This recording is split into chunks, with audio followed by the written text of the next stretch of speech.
બરોડા ડેરીમાં ચેરમેન અને vice ચેરમેનને repeat કરવામાં આવ્યા છે। ડેરીના ચેરમેન તરીકે દિનેશ પટેલ ઉર્ફ દીનુ મામાને રિપીટ કરાયા છે। જીબી સોલંકીને વાઇસ ચેરમેન તરીકે રિપીટ કરવામાં આવ્યા છે।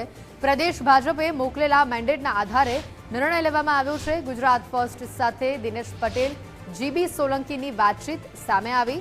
પશુપાલકોના હિતમાં દરેક નિર્ણય લઈશું, પશુપાલકોના હિત માટે વિકાસના કામ કરીશું તેવું દીનુ મામાનું નિવેદન। બરોડા ડેરી સાથે 2003થી સંકળાયેલા છીએ। 14 વર્ષ ડેરીના ઉપપ્રમુખની જવાબદારી હું નિભાવું છું તેવું જીબી સોલંકીએ નિવેદન આપ્યું। વડોદરા ડેરીના પ્રમુખ તરીકે દીનુ મામા અને વાઇસ ચેરમેન તરીકે જીબી સોલંકીનું નામ જાહેર કરવામાં આવ્યું છે। આપણી સાથે દીનુ મામા છે। દીનુ મામા, શું કહેશો? ફરી એકવાર જે જવાબદારી છે તે તમને મળી છે, કઈ રીતે નિભાવશો આ જવાબદારી? 12 વર્ષથી નિભાવતા આવ્યા છે। 2006થી 9માં પણ ઉપપ્રમુખ તરીકે મેં કામ કરેલું છે। વર્ષોથી જે જવાબદારી છે એ જે જવાબદારીપૂર્વક નિભાવતા આવ્યા છે પ્રમાણે નિભાવશું। હવે કઈ રીતે આગળ લઈ જશો? કયા એવા કામો રહેશે કે ડેરીને આગળ ગ્રોથ કરાવશે? કાયમ માટે સંસ્થાના હોદ્દેદારોની એક જ લાગણી હોય છે કે દૂધ ઉત્પાદકોનું હિત હચવાય, દૂધ ઉપભોક્તાઓનું હિત હચવાય અને વર્ષોની પ્રણાલિકા પ્રમાણે 10 દિવસે જે પેમેન્ટ કરીએ એ કરતા આવેલા છે અને એ સારી રીતે ચાલશે। જિલ્લાના ધારાસભ્યો ક્યાંક વિરોધમાં હતા એવી પણ વાત હતી, પણ આખરે મેન્ડેટ તમને આપ્યો પાછો? મને કોઈ એવું મગજમાં નહીં કે કોઈ વિરોધમાં હતા। પાર્ટી સર્વોપરી છે અને પાર્ટીએ જે નિર્ણય કર્યો એનો અમે અમલ કરીએ। બિલકુલ, પાર્ટી સર્વોપરી છે, પાર્ટીના નિર્ણયનો અમલ કરશે। આપણે જે વાઇસ ચેરમેન છે તેમની સાથે પણ વાત કરવાનો પ્રયાસ કરીશું, કારણ કે જીબી સોલંકી છે તેમની વાઇસ ચેરમેન તરીકે નિમણૂક કરવામાં આવી છે।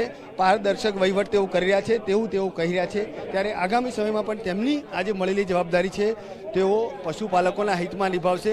અને હાલ જે રીતે અહીં જોઈ શકો છો તે રીતે તમામ જે ડિરેક્ટરો છે તેમાં પણ એક ઉત્સવ જેવો માહોલ છે, કારણ કે આખરે જે જીબી સોલંકી છે તેમજ દીનુ મામા છે તે બંનેને રિપીટ કરવામાં આવ્યા છે। ફરી એકવાર આ જવાબદારી છે તે સોંપવામાં આવી છે। ત્યારે આખરે 1450 કરોડના જે વહીવટનો નિર્ણયનો જે તાજ હતો તે હવે બંનેને ફરી એકવાર સોંપવામાં આવ્યો છે। ત્યારે જે રીતે વાત કરીએ તો જીબી સોલંકી પણ આપણી સાથે છે, તેમની સાથે પણ આપણે વાત કરવાનો પ્રયાસ કરીશું। શું કહેશો? ફરી એકવાર જીતનો તાજ આપને, ફરી એકવાર જવાબદારી મળી છે આ વહીવટ કરવું છે, ફરી એકવાર ડેરીનો વહીવટ તમને મળ્યો છે, કઈ રીતે? બરોડા ડેરી સાથે આમ તો 2003થી સંકળાયેલો છું।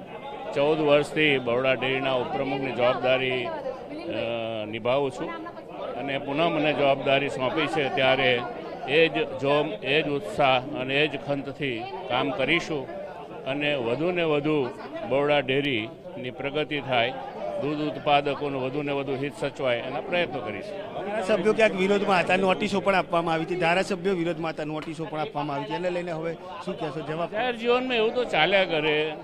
જેટલા પણ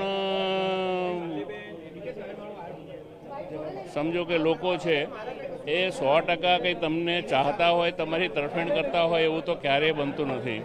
આટલું બધું કામ કરનારા આપણા જે મોટા આગેવાનો છે એમને પણ 100% લોકો ચાહતા। પાર્ટીએ જ મેન્ડેટ આપ્યો છે? પાર્ટીએ જ મેન્ડેટ આપ્યો? પાર્ટીએ જ મેન્ડેટ આપ્યો છે?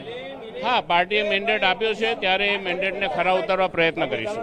બિલકુલથી પાર્ટીએ મેન્ડેટ આપ્યો છે, 99% છે તે પ્રયત્નો કરશે। એટલે હાલ ડેરીના ચેરમેન દીનુ મામા તેમજ વાઇસ ચેરમેન તરીકે જે જીબી સોલંકી છે તેમની પસંદગી થઈ રહી છે। આવનાર સમયની અંદર તેઓ પારદર્શક વહીવટ નિભાવશે તેવી પણ વાત છે તે કર્યા છે। હાલ જે રીતે તમામ ડિરેક્ટરો છે કે તેમાં એક ઉત્સવનો માહોલ છે તે જોવા મળી રહ્યો છે, કારણ કે આખરે ફરી એકવાર આ બંનેને જવાબદારી છે તે પુનઃ સોંપવામાં આવી છે અને બંને જે ચેરમેન તેમજ વાઇસ ચેરમેનના પદે હવેથી બિરાજમાન થશે। ડેરીનો જે 1450 કરોડનો જે વહીવટ હતો એ હવે તેમને સોંપવામાં આવ્યો છે। કેમેરામેન ડીકે સોલંકી સાથે અલ્બેશ સુથાર, ગુજરાત ફર્સ્ટ, વડોદરા।